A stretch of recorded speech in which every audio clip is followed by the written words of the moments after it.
गौरी के बाल घने, लंबे और बहुत सुंदर थे। उसके बालों को देखकर हर कोई उसकी तारीफ जरूर करता था। पर शादी के बाद गौरी के लंबे बाल घूंघट में छुप जाएंगे, ये उसने कभी नहीं सोचा था। गौरी की सास यशोदा देवी बहुत ही पुराने ख्यालों की थी। उनके घर में घूंघट करना बहुत जरूरी था। देखो बहू, हमारे घर में घूंघट बहुत जरूरी है। तुम्हारे घूंघट का तुम्हें खुद ध्यान रखना है। सिर से बिल्कुल भी नहीं सरकना चाहिए। बड़ी बहू भी हमेशा घूंघट में ही रहती है। अब सास की बात को भला गौरी कैसे टाल सकती थी? वो इस घर में नई थी। उसने घूंघट में ही हाँ में सिर हिला दिया। यशोदा देवी कमरे से चली गई। सच कहूँ तो मुझे तुम्हारे लिए बहुत बुरा लग रहा है गौरी। मैंने सुना था तुम्हारे बाल बहुत लंबे हैं, जमीन छूते हैं, पर अब इन लंबे बालों का कोई फायदा नहीं। तुम्हें तो इनका जूड़ा बनाकर अपने लंबे बालों को घूंघट में ही रखना है। माफ करना, मुझे हंसी आ गई। अच्छा, मैं चलती हूँ।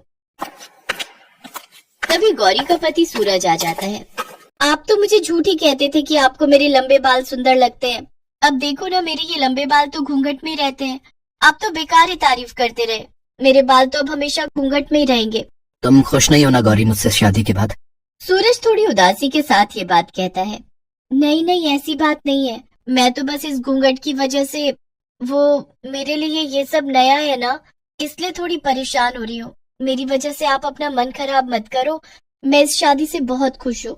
उस समय गौरी ने बात को संभाल लिया ताकि सूरज को किसी बात का बुरा न लगे। पर यह सच था कि गौरी हर समय बालों को बांधकर घूंघट करने में बहुत तंग आती थी। जरा सा भी गौरी का घूंघट सिर से हटने लगता तो उसकी सास उसे टोक देती। गौरी बहू, मंदिर जाने के लिए सब तैयार हो गए हैं। एक तुम हो कि इतनी देर लगा रही हो। गीले गीले बालों में जूड़ा बांधना पड़ता है। माँ जी आवाज लगा रही है, क्या करूं? माँ जी, वो आज गौरी ने सिर धोया था, बाल सुखा रही है। मुझे लगता है उसे तभी देर हो गई।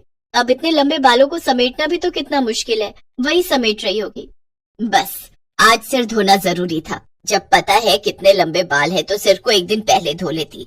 पता नहीं आजकल की बहुएं बड़ों की बातें कब मानेंगी। अब जाओ और बोलो ढंग से घूंघट करके आएगी। मंदिर में बहुत से लोग होते हैं। गौरी जल्दी जल्दी गीले बालों को बांधकर जूड़ा लपेट लेती है और सिर पर पल्ला कर लेती है। अक्सर ही गौरी को ऐसी परेशानियों को झेलना पड़ता था। एक दिन सब औरतें एक संगीत समारोह में इकट्ठी हुई, जिसमें यशोदा देवी और दोनों बहुएं भी गईं। गौरी बहू, ध्यान दो, पैर छूने में तुम्हारा घूंघट सिर पर रहना चाहिए। संगीत समारोह में जरा सा भी हटा तो सबके बीच में बात बनेगी। देखो, बड़ी बहू ने कितनी चिमटी लगाई है, उसका घूंघट जरा सा भी नहीं खिसक सकता। ये क्या, तुम एक ही पिन लगा कर आ गई हो? जरा सी देर में तुम्हारा घूंघट हट जाएगा और जूड़ा खुल जाएगा। अरे यशोदा बहन, आओ आओ, आज तो नई बहू भी आई है। सुंदर लग रही हो बहू। गौरी बहू, इनके पैर छू लो, इन्हीं की पोती की शादी है। हमने तो सुना था छोटी बहू के बाल बहुत लंबे हैं, पर घूंघट में तो कुछ दिखाई नहीं दे रहा। अरे मैंने ही कहा है बहू से, वो क्या है ना, घूंघट में बालों को नजर नहीं लगता। ठीक ही है, बहुओं को घूंघट में रहना चाहिए। सब औरतें गाने बजाने में लग जाती हैं। कभी बच्चों के साथ खेलते हुए एक बच्चा, जो उसी फंक्शन में आई एक महिला का था, वहीं पास में बने कुएं में गिरने लगता है। मम्मी, मोहित कुएं में गिर गया। उसने कुएं में ईंट को पकड़ा हुआ है, वो पानी में गिर जाएगा। क्या? मेरा बच्चा, मेरा मोहित कुएं में गिर गया। मोहित, मोहित! सब औरतें चिल्लाने लगी। किसी को भी कुछ समझ में नहीं आ रहा था। तभी गौरी दौड़ती हुई कुएं के पास जाती है। उसके पास अब एक ही रास्ता था।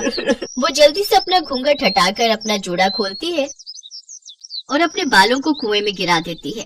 मोहित बेटा, मेरे बालों को कसकर पकड़ लो, मैं तुम्हें ऊपर खींच लूंगी। मजबूती से पकड़े रहना, मैं तुम्हें गिरने नहीं दूंगी। गौरी के बालों में भयानक दर्द हो रहा था, फिर भी उसने कोशिश से मोहित को कुएं से बाहर खींच ही लिया। सब औरतें गौरी को देख रही थी। गौरी के बहुत सारे बाल टूट चुके थे, पर मोहित ठीक था, इस बात से गौरी को तसल्ली थी। गौरी बहू, आज तुम्हारे लंबे बालों की वजह से मेरे बच्चे की जान बच गई, वरना हम सब तो कुछ नहीं कर पाते। तुम्हारा बहुत बहुत शुक्रिया गौरी, तुम बहुत साहसी हो। अरे तुम्हारे तो बहुत सारे बाल टूट गए, दर्द भी हो रहा होगा। कोई बात नहीं, मैं थोड़ा गरम तेल लगा लूंगी तो ठीक हो जाएंगे। और फिर बालों का क्या है, टूट गए तो कोई बात नहीं है, दोबारा आ जाएंगे। क्षमा करना माँ जी, वो मोहित को बचाना बहुत जरूरी था, इसीलिए मैंने घूंघट। रहने दो बहू, घूंघट करने की कोई जरूरत नहीं है। तुम्हारे बाल ऐसे ही अच्छे लगते हैं। अब से तुम घूंघट नहीं करोगी, अपने बालों की चोटी बनाओगी। क्यों, मैं सही कह रही हूँ ना? हाँ, तुम्हारे बाल बहुत सुंदर हैं। इन्हें तुम ऐसे ही खुला छोड़ो। आंटी के बाल तो बिल्कुल रस्सी जैसे हैं। मैं इन्हें पकड़कर ऊपर आ गया, नहीं तो मैं कुएं में गिर जाता। मम्मी, मेरा बच्चा। सब औरतें गौरी की बहुत तारीफ करती हैं। उस दिन के बाद गौरी ने बालों को घूंघट में छुपाना बंद कर दिया। वो अपने बालों की सुंदर चोटी भी बनाती और उन्हें खुला भी छोड़ती। अब उसे लंबे बालों के लिए कोई रोक टोक नहीं थी। यशोदा ने अपनी दोनों बहुओं को घूंघट के लिए मना कर दिया। सच तो यही है कि इज्जत और सम्मान व्यक्ति के व्यवहार और बातों में होना चाहिए। व्यक्ति का व्यवहार ही उसके चरित्र को महान बनाता है।